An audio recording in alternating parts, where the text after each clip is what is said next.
Absurd freedom.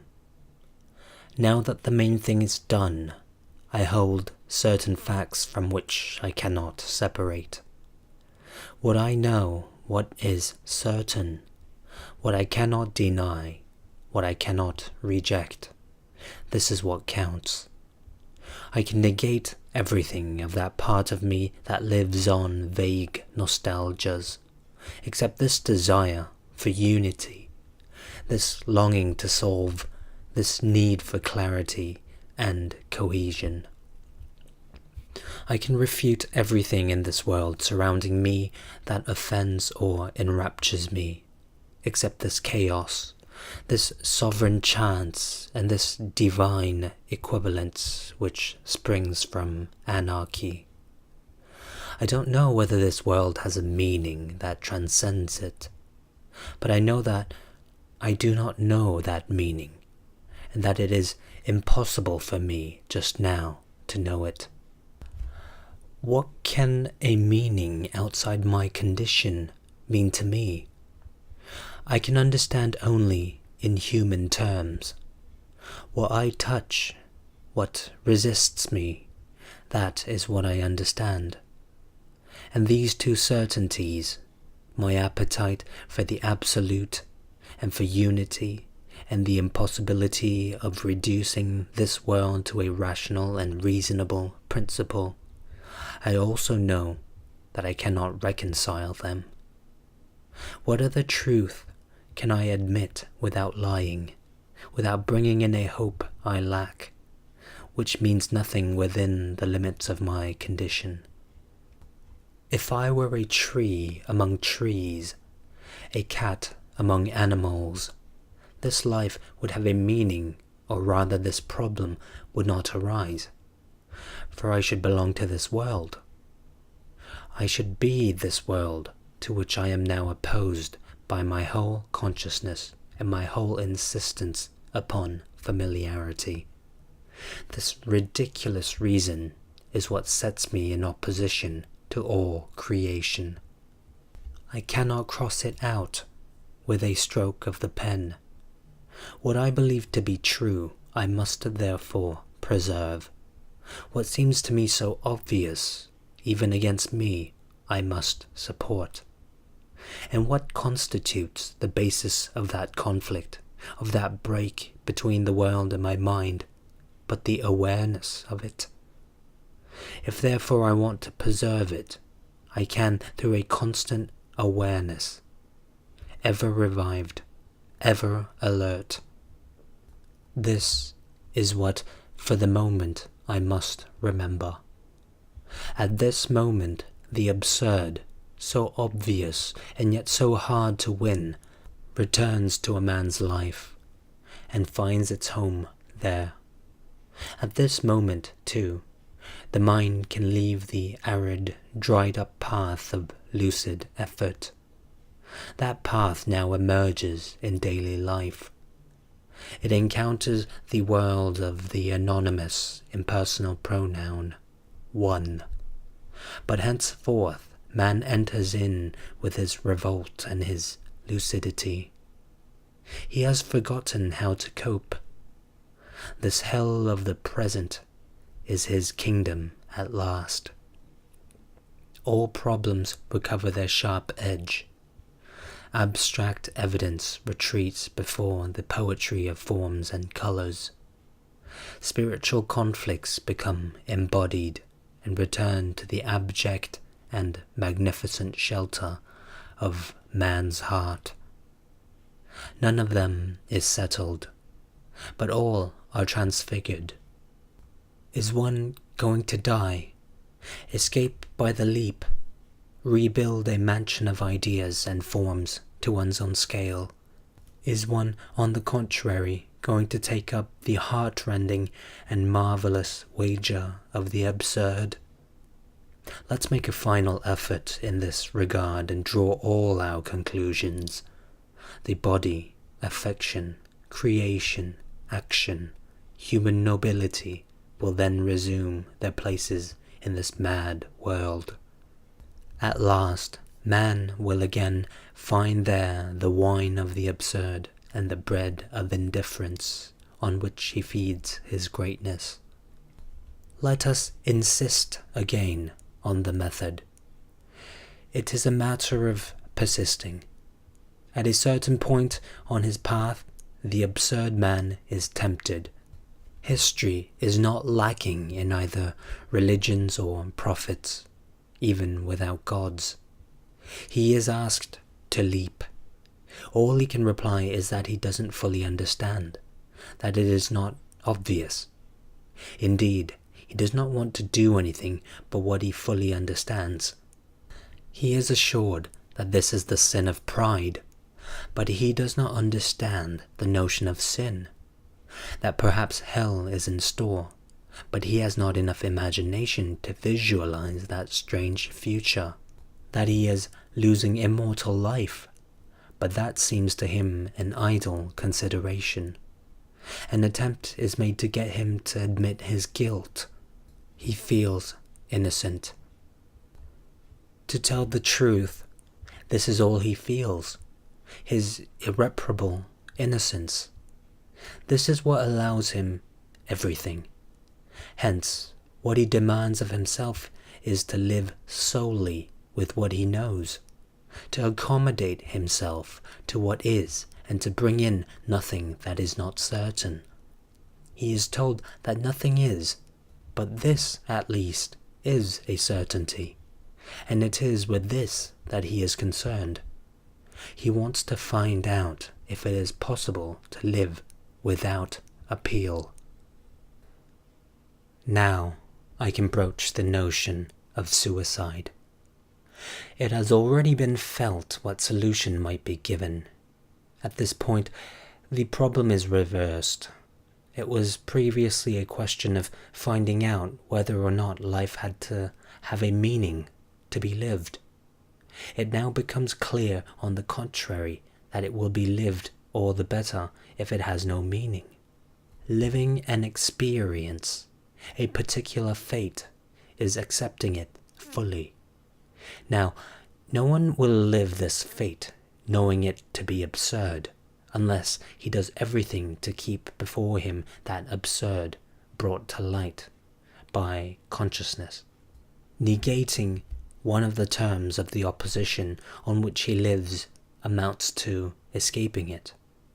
To abolish conscious revolt is to elude the problem. The theme of permanent revolution is thus carried into individual experience. Living is keeping the absurd alive. Keeping it alive is above all contemplating it. Unlike Eurydice, the absurd dies only when we turn away from it. One of the only coherent philosophical positions is thus revolt. It is a constant confrontation between man and his own obscurity. This is an insistence upon an impossible transparency. It challenges the world anew every second. Just as danger provided man with the unique opportunity of seizing awareness, so metaphysical revolt extends awareness to the whole of experience. It is that constant presence of man in his own eyes. It is not aspiration, for it is devoid of hope. That revolt is the certainty of a crushing fate, without the resignation that ought to accompany it. This is where it is seen to what a degree absurd experience is remote from suicide. It may be thought that suicide allows revolt, but wrongly, for it does not represent the logical outcome of revolt. It is just the contrary by the consent it presupposes. Suicide, like the leap, is acceptance at its extreme. Everything is over and man returns to his essential history, his future, his unique and dreadful future. He sees and rushes towards it. In its way, suicide settles the absurd. It engulfs the absurd in this same death. But I know that in order to keep alive, the absurd cannot be settled.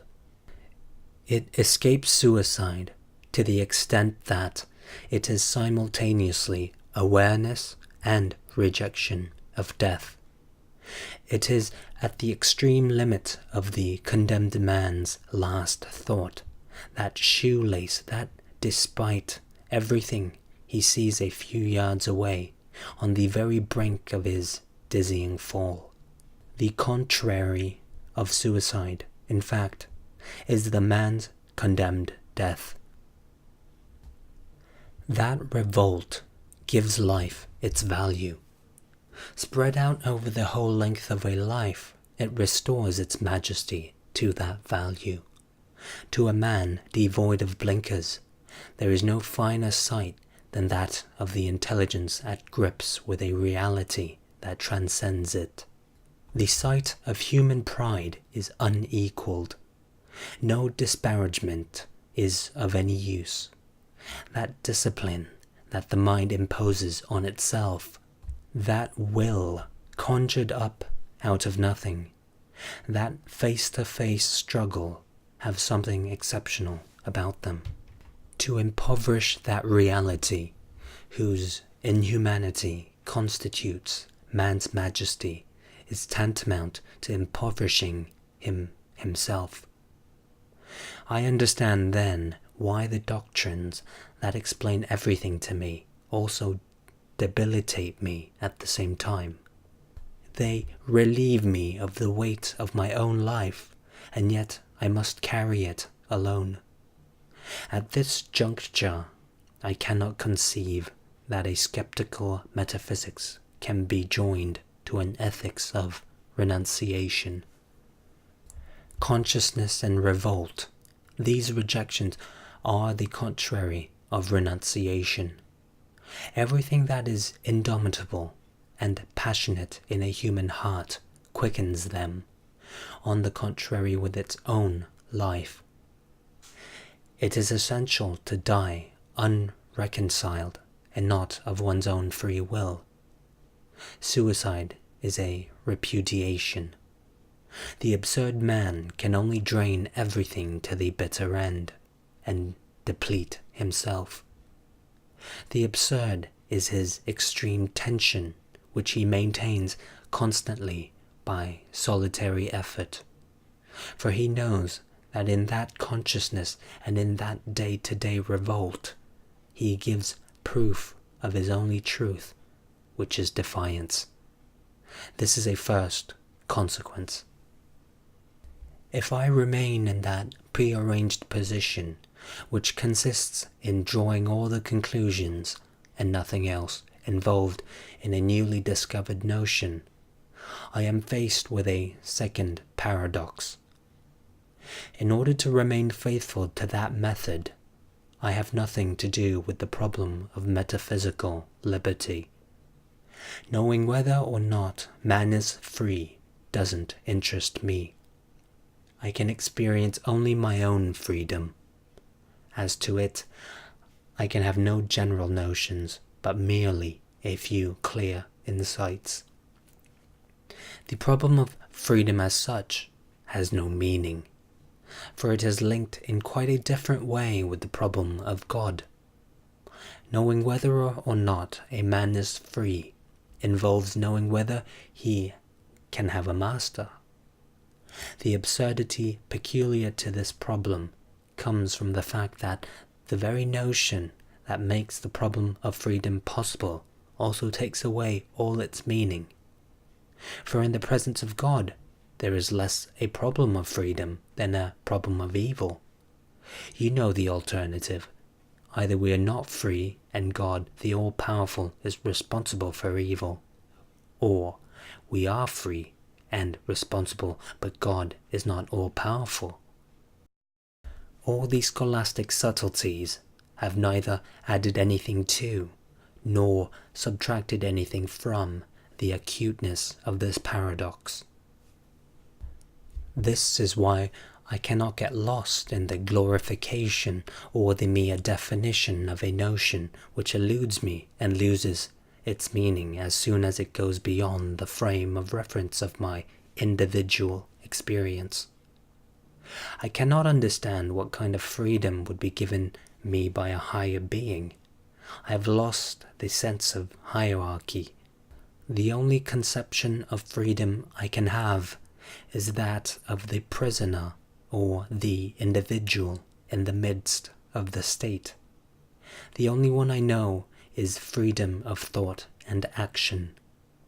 Now, if the absurd cancels all my chances of eternal freedom, it restores and magnifies, on the other hand, my freedom of action. That privation of hope and future means an increase in man's availability. Before encountering the absurd, the everyday man lives with aims, a concern for the future or for justification, with regard to whom or what it is not the question. He weighs his chances, he counts on some day, his retirement or the labor of his sons. He still thinks that something in his life can be directed. In truth, he acts as if he were free, even if all the facts make a point of contradicting that liberty. But after the absurd, everything is upset. The idea that, quote, I am, unquote, my way of acting as if everything has a meaning, even if on occasion I said that nothing has. All that is given the lie in vertiginous fashion by the absurdity of a possible death. Thinking of the future, establishing aims for oneself, having preferences, all this presupposes a belief in freedom, even if one occasionally ascertains that one doesn't feel it. But at that moment I am well aware that that higher liberty, that freedom to be, which alone can serve as basis for a truth, does not exist. Death is there as the only reality. After death, the chips are down.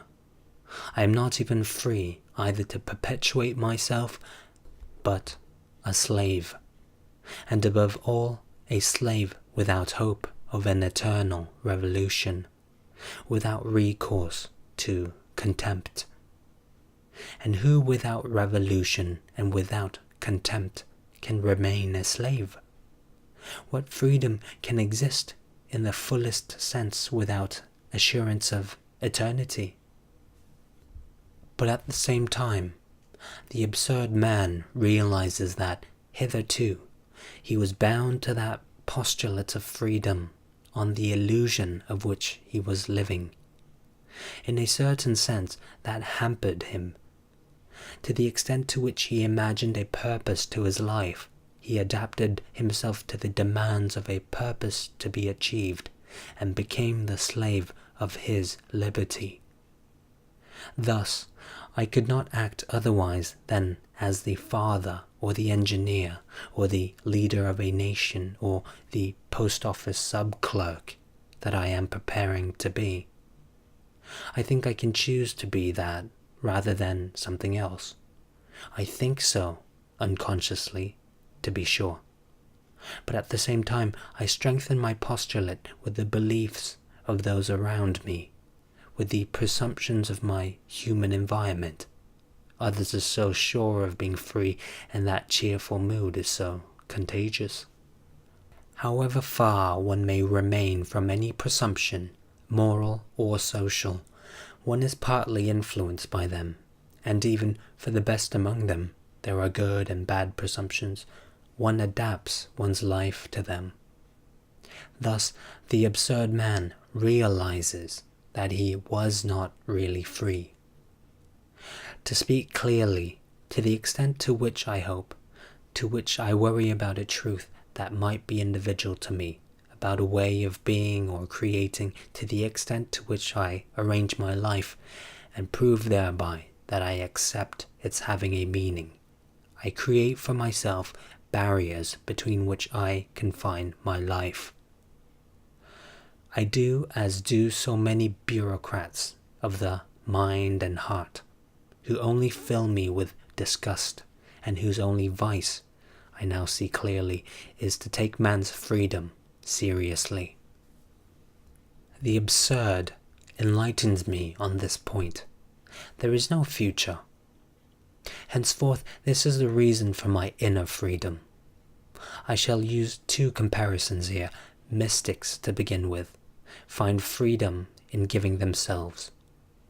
By losing themselves in their God, by accepting his rules, they become secretly free. In spontaneously accepted slavery, they recover a deeper independence. But what does that freedom mean? It may be said above all that they feel free with regard to themselves, and not so much free as liberated. Likewise, completely turned towards death, taken here as the most obvious absurdity, the absurd man feels released from everything outside, that passionate attention crystallizing in him. He enjoys a freedom with regard to common rules. It can be seen at this point that the initial themes of existential philosophy keep their entire value. The return to consciousness, the escape from everyday sleep, represent the first steps of absurd freedom. But it is existential preaching that is alluded to, and with that spiritual leap, which basically escapes consciousness. In the same way, this is my second comparison. The slaves of antiquity did not belong to themselves, but they knew that freedom which consists in not feeling responsible. Death, too, has patrician hands which, while crushing, also liberate. Losing oneself in that bottomless certainty, feeling henceforth sufficiently remote from one's own life to increase it and take a broad view of it. This involves the principle of liberation. Such new independence has a definite time limit, like any freedom of action. It does not write a check on eternity, but it takes the place of the illusions of freedom, which all stopped with death. The divine availability of the condemned man before whom the prison doors open in a certain early dawn, that unbelievable disinterestedness with regard to everything except for the pure flame of life. It is clear that death and the absurd are here the principles of the only reasonable freedom, that which a human heart can experience and live. This is a second consequence. The absurd man thus catches sight of a burning and frigid, transparent and limited universe in which nothing is possible but everything is given, and beyond which all is collapse and nothingness. He can then decide to accept such a universe and draw from its strength his refusal to hope and the unyielding evidence of a life without consolation. But what does life mean in such a universe? Nothing else for the moment but indifference to the future and a desire to use up everything that is given. Belief in the meaning of life always implies a scale of values, a choice, our preferences. Belief in the absurd, according to our definition, teaches the contrary, but this is worth examining. Knowing whether or not one can live without appeal is all that interests me. I do not want to get out of my depth. This aspect of life given me, can I adapt myself to it? Now, faced with this particular concern, belief in the absurd is tantamount to substituting the quantity of experiences for the quality. If I convince myself that this life has no other aspect than that of the absurd, if I feel that its whole equilibrium depends on that perpetual opposition between my conscious revolt and the darkness in which it struggles, if I admit that my freedom has no meaning except in relation to its limited fate, then I must say what counts is not the best living, but the most living. It is not up to me to wonder if this is vulgar or revolting, elegant or deplorable. Once and for all, value judgments are discarded here in favor of factual judgments, and I have merely to draw the conclusions from what I can see and to risk nothing that is hypothetical. Supposing that living in this way were not honourable, then true propriety would command me to be dishonourable. The most living. In the broadest sense, that rule means nothing. It calls for definition. It seems to begin with the fact that the notion of quantity has not been sufficiently explored, for it can account for a large share of human experience. A man's rule of conduct and his scale of values have no meaning except through the quantity and variety of experiences he has been in a position to accumulate. Now, the conditions of modern life impose on the majority of men the same quantity of experiences and consequently the same profound experiences. To be sure, there must also be taken into consideration the individual's spontaneous contribution, the given element in him. But I cannot judge of that, and let me repeat that my rule here is to get along with the immediate evidence. I see then that the individual character of a common code of ethics lies not so much in the ideal importance of its basic principles as in the norm of an experience that it is possible to measure. To stretch a point somewhat, the Greeks had the code of their leisure, just as we have the code of our 8-hour day. But already, many men among the most tragic cause us to foresee that a longer experience changes this table of values. They make us imagine that adventurer of the everyday, who through mere quantity of experiences would break all records. I am purposely using this sports expression, and would thus win his own code of ethics. Yet let us avoid romanticism and just ask ourselves just what such an attitude may mean to a man with his mind made up to take up his bet and to observe strictly what he takes to be the rules of the game. Breaking all the records is first and foremost being faced with the world as often as possible. How can that be done without contradictions and without playing on words? For on the one hand the absurd teaches us that all experiences are unimportant, and on the other it urges towards the greatest quantity of experiences. How then can one fail to do as did so many of those men I was speaking of earlier, choose the form of life that brings us the most possible of that human matter, thereby introducing a scale of values that on the other hand one claims to reject? But again, it is the absurd and its contradictory life that teaches us. For the mistake is thinking that that quantity of experiences depends on the circumstances of our life, when it depends solely on us. Here we have to be over simple. To two men living the same number of years, the world always provides the same sum of experiences. It is up to us to be conscious of them. Being aware of one's life, one's revolt, one's freedom, and to the maximum, is living, and to the maximum. Where lucidity dominates, the scale of values becomes useless. Let's be even more simple. Let us say that the sole obstacle, the sole deficiency to be made good, is constituted by premature death. Thus it is that no depth, no emotion, no passion, and no sacrifice could render equal in the eyes of the absurd man, even if he wished it so, a conscious life of 40 years, and a lucidity spread over 60 years.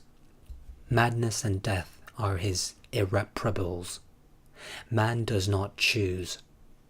The absurd and the extra life it involves, therefore, do not depend on man's will, but on its contrary, which is death.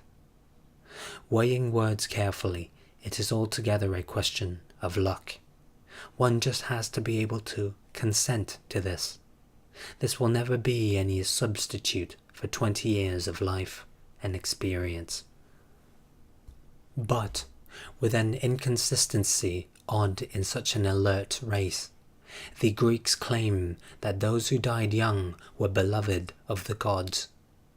That is only true if you're willing to believe that entering the ridiculous world of the gods is forever losing the purest joys, which is feeling, and feeling on this earth. The present and the succession of presents before a constantly conscious soul is the ideal of the absurd man. But the word ideal rings false in this connection. It is not even his vocation, but merely the third consequence of his reasoning. Having started from an anguished awareness of the inhuman, the meditation on the absurd returns at the end of its itinerary to the very heart of the passionate flames of human revolt. Thus, I draw from the absurd 3 consequences, which are my revolt, my freedom, and my passion. By the mere activity of consciousness, I transform into a rule of life what was an invitation to death, and I refuse suicide. I know to be sure the dull resonance that vibrates throughout these days. Yet I have but a word to say, that it is necessary. When Nietzsche writes, quote, "It clearly seems that the chief thing in heaven and on earth is to obey at length and in a single direction. In the long run there results something for which it is worth the trouble of living on this earth, as for example, virtue, art, music, the dance, reason, the mind, something that transfigures, something delicate, mad, or divine." Unquote. He elucidates the rule of a really distinguished code of ethics. But he also points the way of the absurd man. Obeying the flame is both the easiest and the hardest thing to do. However, it is good for man to judge himself occasionally. He is alone in being able to do so. Prayer, says Alain, is when night descends over thought. But the mind must meet the night, reply the mystics and the existentials. Yes, indeed, but not that night that is born under closed eyelids, and through the mere will of man. Dark, impenetrable night that the mind calls up in order to plunge into it. If it must encounter a night, let it be rather that of despair which remains lucid. Polar night, vigil of the mind, whence will arise, perhaps, that white and virginal brightness which outlines every object in the light of the intelligence. At that degree, equivalence encounters passionate understanding. Then it is no longer even a question of judging the existential heap. It resumes its place amidst the age-old fresco of human attitudes. For the spectator, if he is conscious, that leap is still absurd. In so far as it thinks it solves the paradox, it reinstates it intact. On this score, it is stirring. On this score, everything resumes its place, and the absurd world is reborn in all its splendor and diversity. But it is bad to stop, hard to be satisfied with a single way of seeing, to go without contradiction, perhaps the most subtle of all spiritual forces. The preceding merely defines a way of thinking, but the point is to live.